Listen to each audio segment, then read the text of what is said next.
Hello दोस्तों, कैसे हैं आप लोग। सनराइज ज्ञान सेंटर में आप लोगों का स्वागत है।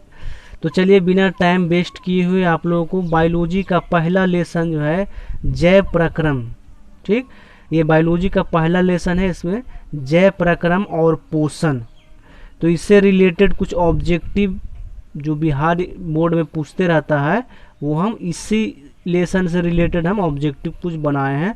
तो चलिए देख लेते हैं। ऐसे एक लेसन से रिलेटेड ऑब्जेक्टिव रहता है ना, तो याद करने में थोड़ा आसानी होता है, और इधर उधर से रहता है तो मतलब थोड़ा याद करने में दिक्कत हो जाती है। तो हम इसीलिए एक लेसन का ऑब्जेक्टिव बनाए हैं। एक ही लेसन का मतलब लेसन बाय लेसन हम ऑब्जेक्टिव बना देंगे। आप लोग ये वीडियो ज़रूर देख लीजिएगा। तो चलिए वीडियो शुरू करते हैं। तो सबसे पहले क्वेश्चन है, पोषण कितने प्रकार के होता है। तो पोषण दो प्रकार का होता है। कितने प्रकार होता है? दो प्रकार के। इसका आंसर दो प्रकार के लिखा हुआ है। उसके बाद है दूसरा में है, दूसरा सवाल है कि स्वपोषी जीवों के लिए क्या आवश्यक होता है। तो स्वपोषी जीवों के लिए, स्वपोषी माता पेड़ पौधा, उसके लिए जल, इसको बोलते हैं H2O, कार्बन डाइऑक्साइड, इसको बोलते हैं CO2, क्लोरोफिल और सूर्य के प्रकाश। तो यहाँ पर ऑप्शन रहेगा इनमें से सभी, तो आप इनमें से सभी पर टिक कर दीजिएगा। तीसरा नंबर का क्वेश्चन है, वायुमंडल में CO2 की मात्रा क्या है। वायुमंडल में CO2 की मात्रा क्या है। तो 0.03%। चौथा क्वेश्चन है कि पेड़ पौधा अपना भोजन क्या बनाता है। तो पेड़ पौधा अपना भोजन क्या बनाता है? कार्बोहाइड्रेट। चलिए पांचवा क्वेश्चन है कि अमीबा अपना भोजन कैसे ग्रहण करता है। तो इसका आंसर है कुटपाद के द्वारा। छठा क्वेश्चन है, प्रकाश संश्लेषी अंग कौन है। तो प्रकाश संश्लेषी अंग कौन है। तो इसका आंसर है हरित लवक। ठीक है। आठवां क्वेश्चन है, सातवां क्वेश्चन छूट गया।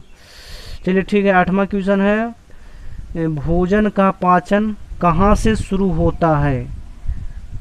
तो इसका आंसर है मुख से। भोजन का पाचन कहाँ से शुरू होता है दोस्तों? तो मुख से। नौवां क्वेश्चन है कि आहार नाल की लंबाई कितना होता है। तो इसका आंसर है 8 से 10 मीटर।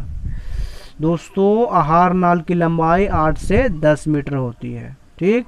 और एक चीज़ और ध्यान दीजिएगा, ये मनुष्य के है, और जो शाकाहारी जो जीव होता है उसका आहार नाल की लंबाई अधिक होता है, और जो मांसाहारी होता है उसका आहार नाल की लंबाई कम होता है।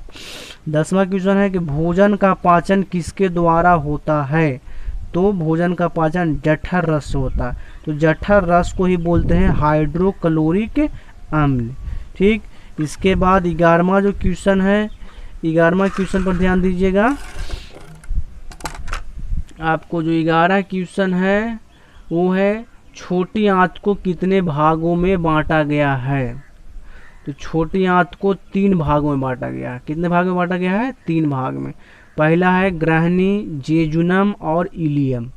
तो ऐसे बिहार बोर्ड में पूछता है कि इनमें से है ना कौन सा भाग छोटी आंत का है। तो इसमें से तीनों में से कोई दे सकता है। ऐसे ग्रहणी देता है हमेशा। उसके बाद है भोजन का पूर्ण पाचन किस अंग में होता है।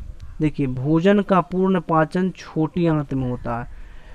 उसके बाद है कि छोटी आंत की लंबाई कितना होता है। तो छोटी आंत की लंबाई ऐसे मनुष्य में 6 मीटर होता है। ठीक।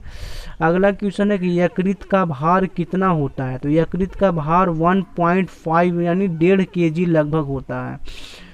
अगला क्वेश्चन है कि प्रकाश संश्लेषण में क्या मुक्त नहीं होता है। तो CO2।